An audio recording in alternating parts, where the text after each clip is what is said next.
All right, everyone, so we're going to show you in this video how to do a difficult cut-in job at using two people. So it always helps to have another person on the job. Sometimes you are solo or by yourself, but it always helps to have another person work in this kind of setup. Not only for the cut-in phase, but also just in working the field. If you have one guy on the T-bar, one guy cutting in, now you got two sets of eyes on the job, it makes everything a lot easier.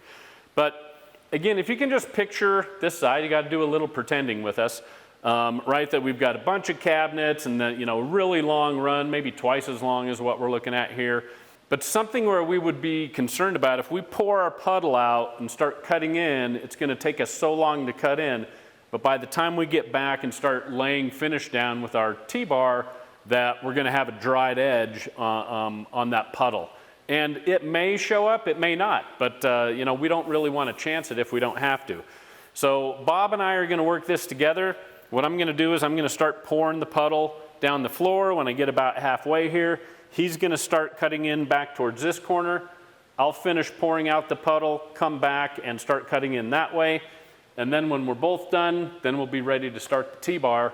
But it's a great way to go ahead, use the personnel that you have and the manpower and cut your cut-in time in half. All right, so I'll start pouring the puddle.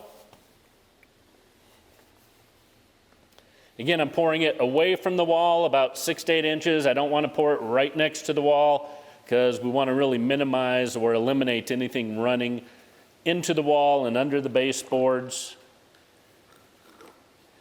And then a couple feet up each side. Our applicators, the cut-in pads and the T-bar, again, we prep them, they're just damp, not wet. Again, if they're wet and we're using a satin or a matte finish, we're probably going to get some shiny spots left in there. And while we really want to try to make sure when we're cutting in that we've got everything covered, right, I am going to, once we get back with the T-bar, we are going to go as close as we can to the wall. I want to really try to stay off the wall. Even though water-based finishes, most of them are clear, right? Mega has a little bit of color to it. I don't want to get stuff up on the wall and the base and the trim, obviously, if I can avoid it.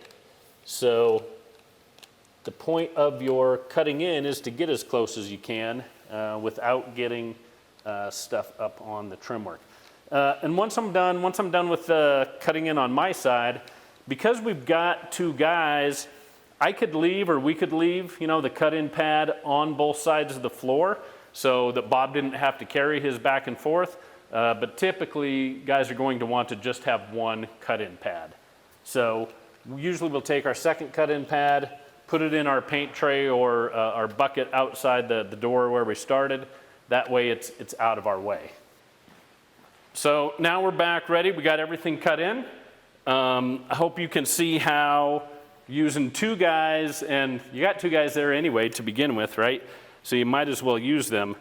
How that cut down our cut-in time. Now we're not so worried about the edge of this puddle setting up before we get everything cut back in.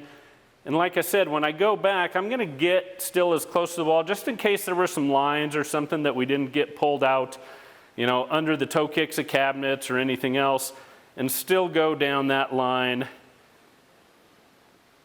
when we start our T-bar.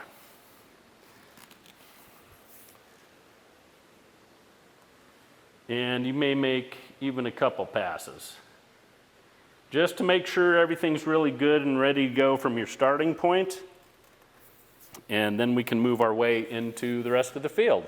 So that's how to get your cut-in going with two guys, cut your time in half, work together as a team, and it'll make things go twice as quick.